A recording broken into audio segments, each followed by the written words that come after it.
नहीं गया, ये ज्यादा जरूरी है। इसलिए जो ना भगत सिंह की जब हम बात करते हैं तो उनके विचारों की भी बात हमें करनी चाहिए। भगत सिंह एक व्यक्ति थे, उन्होंने बम डालने के बाद वो भाग सकते थे, पूरा देश उनके साथ था, कहीं भी नहीं छिपे। अगर वो माफी मांग लेते तो भी उनको फांसी नहीं होती, माफी भी नहीं माननी। उद्देश्य क्या था? उद्देश्य एक था कि भगत सिंह की जो दिल में बनी हुई है, जब उनको फांसी होगी तो लोगों को क्रांति के प्रति जो लोगों का जो विचार है, जो मेरा विचार है, वो तुम्हें फैले। इसलिए जो ना वो बम डाल के और जो ना फांसी का फंदा चूमने का जो काम किया, वो इसलिए किया गया, नहीं तो उनका उद्देश्य ही क्या था? जीवन में उन्होंने देखा ही क्या है? बचपन से जिस उम्र में बच्चे खेलते हैं, उस उम्र में तो वो क्रांतिकारियों के, उस उम्र में तो जेलों में वो गए हैं, और 23 साल की उम्र में फांसी के फंदे पर भी चढ़ गए। 23 साल का बच्चा आज के इतिहास में क्या कर सकता है, ये सोचने की बात है। अभी बहन कह रही थी सुदेश जी कि हमारी माता ये सोचे कि भाई काश हम भी जो ना भगत सिंह की माता होती। मां कहीं गलत तो नहीं कह दिया, खड़े हो गए, गलत ये कह दिया। प्रथा तो ये है कि भगत सिंह तो पैदा हो पर मेरे घर में ना हो, पड़ोसी के घर में पैदा हो जाए। हर आदमी यही सोचता है ना, अपने बच्चों को सुरक्षित।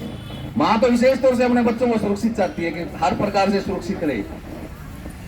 ये कोई जरूरी नहीं है, मृत्यु तो निश्चित है, आना ही हर एक आदमी को, लेकिन एक नाम कमा के जाए, देश के लिए कुछ करके जाए, लोगों के बीच में छाप छोड़ के जाए, वो लोग कभी मरते नहीं। और इन सरकारों की तो आज देख लो आप, कल और आज 2 दिन केवल ये ट्रेड यूनियन है ना, जितनी नहीं, मतलब जो इस विचार से लैस हैं, केवल वही लोग मनाएंगे भगत सिंह की जयंती को। सरकारी तौर पे तो कोई फंक्शन नहीं है। सरकारी तौर पे तो योगा डे का फंक्शन हो जाता है बहुत बड़ा, आप लोगों को भी बुलाया जाता है, आंगनवाड़ी को भी बुलाया जाता है, स्कूल के बच्चों को भी बुलाया जाता है, लाखों लोगों को बुलाया जाता है। अगर बुलाया भी जाएगा, सरकार शर्मिंदगी में भी कोई काम कर लेगी, भगत सिंह के प्रति कोई बात रख लेगी, तो वहां बड़े स्केल पर कुछ नहीं होगा। और बड़े स्केल पर कुछ नहीं होगा, इसके साथ साथ जो उनके असली विचार थे, असली विचार क्या थे? कि हम अन्याय सहन नहीं करेंगे, सभी को समान दृष्टि से देखेंगे, सभी के लिए काम समान होगा। ये 3 चीज सरकार समझ नहीं कर रही। क्या सरकार ये विचार रख देगी? समान दृष्टि है सरकार के लिए क्या?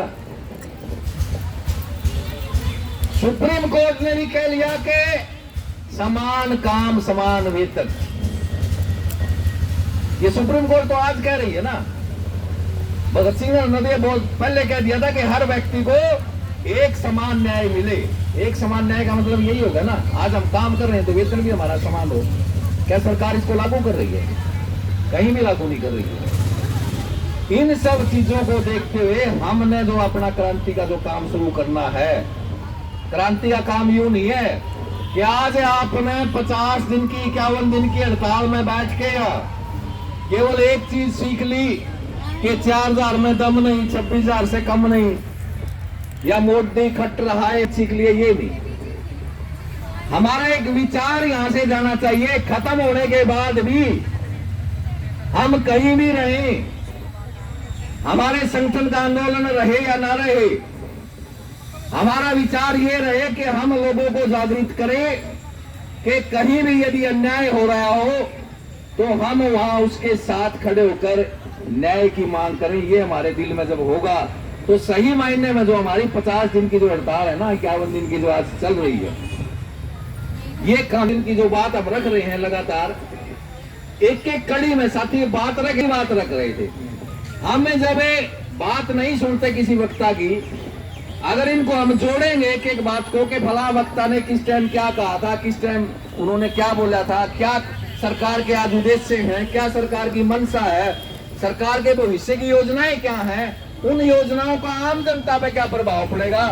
जब तक हम ये नहीं सीखेंगे तब तक हम लोगों को मोटिवेट नहीं कर सकते, अपने लोगों को नहीं बता सकते कि हमारे आने वाली सरकार की जो योजनाएं हैं उनका क्या होगा।